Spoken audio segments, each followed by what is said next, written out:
What's up, Valorant fans? Welcome back to the Valorant Report. Bit of a hiatus. I'm kind of closing out the month of August with Call of Duty coming to a close. But come September, I'll be hitting you guys with those same daily videos that I'm sure some of you were looking for. So apologies for being a bit absent, but I will be doing my best to keep up with what's going on with the FaZe Clan Ignition series going on this weekend in North America. Let's start by taking a look at how this tournament will work. It's a little bit different than all of the other Ignition series so far. And again, I think that's actually a pretty good thing. Going into this group stage, you're going to get 4 teams in each group. 16 total squads that have made it through, 12 that were invited, 4 that had to go through qualifiers. Cool format, for sure. The difference about how you get from groups to playoffs, though, is that it's going to be going to a GSL format, which in layman's term essentially means you win 2 matches and you're in. You get an opening matchup, you win that one, you play the winner of the other one, you win that one, you're in. You lose, you go to a loser's bracket. If you win the loser's finals, you're in. Best way of saying it, win 2 matches, you're good to go. Doesn't matter if you get 1 loss and then win your 2. Doesn't make a difference how you do it. Just win 2 matches and you're in. These are all best of 3 matchups as well for you guys. So let's take a look at our groups and give you guys a couple of small predictions before we start off. Also, before we conclude the video, I will be going over more specifically the FaZe Clan roster, which has been recently announced in this last week, actually in these last couple of days. So in Group A, you've got Sentinels mixed up with Gen.G as the top 2 seeds. Built by Gamers is here as the number 3, and the qualifiers a team called Lemonade Stand. This is an interesting group, I think mostly because everyone's expectations would be where you think they should lie, with Sentinels and Gen.G. The matchup specifically, we'll see Sentinels play Lemonade Stand first, Gen.G play Built by Gamers. And Sentinels is riding off of 2 back-to-back event wins, getting past the other 2 teams around them in Cloud9 and TSM when it comes to the overall power rankings in North America. And while they did that, they didn't have too much cause for concern, taking each of those finals in 3-1 form. They've only lost 1 set versus Gen.G, and the 2 maps that they lost were in a best of 3 that went 12-13 and 10-13. This would be the first time that they would get a chance to potentially match up versus Built by Gamers, but if you don't have this Sentinel squads getting through into the playoffs in quick 2-0 fashion, I'm going to need you to take your temperature and probably consult your nearest physician. They shouldn't have a problem with either of these 2 teams, in my opinion. The big thing, though, about the Sentinels 2-0 really just comes down to who will they play up against next. And it might not be as clear-cut and dry as the seeding may lead you to believe. Gen.G and Built by Gamers have yet to play each other, and they both do pretty darn well on Haven, a map that I expect we're going to see. Built by Gamers is for sure the underdog still in this matchup, but don't be surprised to see Built by Gamers steal a map away from Gen.G, especially if we see a best of 3 that includes Ascent and or Split. Gen.G has had a problem in the past as well, dealing with oppressive operators. So if Rob Wiz can come to the table playing super hot, who knows? There very well could be an upset here. Personally, I've got Sentinels making it to the playoff 2-0, and then Gen.G after Gen.G escapes Built by Gamers in close 2-1 fashion, in what will eventually be a loser's bracket final matchup again versus those 2 teams. In Group B, pretty clear cut and dry this one is, though. You got Team Solo Mid playing up against Team Bloom. Not a bad squad, by the way. Keep your eye on that Bloom squad. And then Cloud9 will be playing up against Renegades. TSM, Cloud9 make it out. Okay?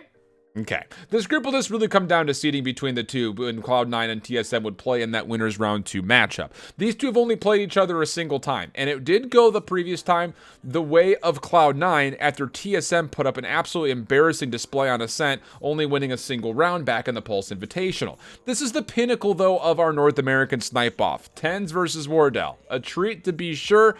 In the end, I do like TSM a bit more, as I think they're the more solid all-around squad. Don't come at me, okay? Don't even get angry and get in the comments. It's gonna be fun to watch. I think both these teams are gonna be knocking slobber knockers at each other, which I don't even know what that means, but it's gonna be fun to watch to be sure. I think the other side of things, you look at the other 2 teams here, Renegades is just not a strong squad. I'm really sorry to say. If they can't get past teams like Complexity and Spot Up, I don't really think they stand a chance versus TSM or Cloud9. And honestly, beyond that, I would not be surprised to see Renegades lose to Bloom in losers round 1. Seth is a pure aimer, and Kaplan has been around the block having played with the old Code 7 team. At the time, he was the main Cypher player, and they found a lot of success playing with him. I don't know, man. Renegades has to prove to me that they deserve to be a consideration as a major power in North America, but when they were big frames, I don't think they've necessarily played super well outside of like the beta phases when they were kind of really the top amateur squad at that point in time. But since release, I haven't really necessarily been impressed by what I've seen from Renegades, so I don't know. If they lose to Bloom, well, I don't really know what to tell you. Not good. Not good. Let's go to Group C. Honestly, I think this is the pool where I think you can make an argument for any of these 4 teams to get out. And I truly mean that. Your favorites still lie in the hands of your T1 and your Team Envy in that order. But don't sleep on mix-up and complexity. These 2 squads have been tried in the past, and in those trials, they have shown that they can absolutely hang with the big dogs. They just need to clean up a couple of things, and they very well could start to surprise some of these top-tier squads. And beyond that, have we really seen an instance where both T1 and Envy can sit there and say that, yes, they are a top 4 squad? I don't know. I think there could be arguments made against that. I'm not necessarily sitting on that side of the fence, per se, but I think the argument could be made if you look deep enough at how the results kind of came through in the last couple of weeks. The other thing beyond that, though, and I know that a lot of people look at my take when I did the power rankings with Mix-Up in my top 10 saying, why? Here's the thing. Both Complexity and Mix-Up have been able to take maps and give headaches to teams like Gen.G, Immortals, and Sentinels, of which both of these 2 guys have done that. They've done it no problem. So I think that there's a sound argument to think that either of these 2 teams could very well have a good chance at upsetting going forward. To be honest, though, I think that the only real upset that would potentially occur, as much as I want to think there could be 2, it would be, I think, Mix-Up versus Envy, pending that they meet at all.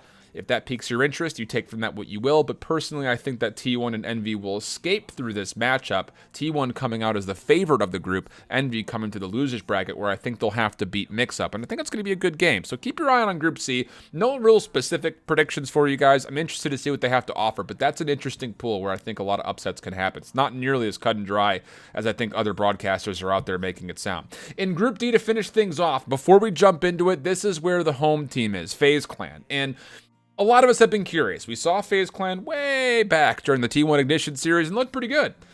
That roster is really no longer there anymore. As of this week, Jason R no longer on the squad. They pick up Baby Bay and Raucus to fill out the 5-man squad in back-to-back days, and that finalizes what is now a 4/5 Overwatch League squad plus Marv. I don't mean to make it sound so coy. I actually think this team is pretty nasty. If you've ever had a chance to watch these guys play, if they've done scrims on stream or if they just played individually, I think they're pretty sick. The thing about it is, they've got a lot of proving to do, and I'm curious about how much rehearsal and practice has really gone in with this 5-man roster. Was it just a signing thing? Have they played for an extended period of time? I honestly can't tell you. Maybe some of you guys that are watching know, and you can let me know in the comments below. But overall for this group, the biggest takeaway is this is the proving grounds, and lots of the proving has to happen. You've got 100 Thieves in this pool who have been performing absolutely miserably. The new FaZe Clan roster, brand new roster, first look at them, but at the same point, I wouldn't count out teams like China Win. When you've got D-Cop on a roster, anything can happen, and we've seen that before. So be careful here, because I think that if any of the 2 teams in FaZe and 100 Thieves show some vulnerabilities, I think a team like China Win could absolutely find a way to potentially argue their way into a top 2 spot. The only team that I don't need to see improve themselves is Immortals. Should be a 2-0 run for them. They should have no problem with 100 Thieves. If they play up against a good FaZe Clan squad, it could get interesting, but overall, I think this Immortals team is just a better squad through and through. So that's kind of what I got going for you. Specifically, as far as who I got coming out second, I think that this FaZe Clan squad will. I think that they're going to impress, and I think they'll come out in the second position. I just don't know who they're going to play. I mean, 100 these, you have to bounce back. There's no more life rafts for us to throw. The Titanic is sinking. Half of it's already at the bottom of the ocean. The second half is now on its way under, and we got to find a way to get you on some life preserves, because currently things are not looking good. So I'm hoping that 100 Thieves can turn things around, but my expectations are not necessarily all that high. We'll be giving you guys recaps every single day after the games are done. I'll do my best to get as many clips as possible, some cool little gameplay subsidies to give you some B-roll film in these. I know that you guys love the production. I appreciate all the support towards everything that I'm trying to do. And of course, the best way that you can help, if you think that this is good content, get out on social media, tweet the link. I know it sounds so self-indulgent for me to put that out there, but that's the best way that I think as a community we can try to grow. I don't know of anybody else doing content like this right now. So I'm trying to be the first. I'm trying to be the guy that kind of locks things down, and I can only be there with your guys' help. So thank you guys so much for now, and until tomorrow, hope you guys keep holding it down. Later. Bye-bye.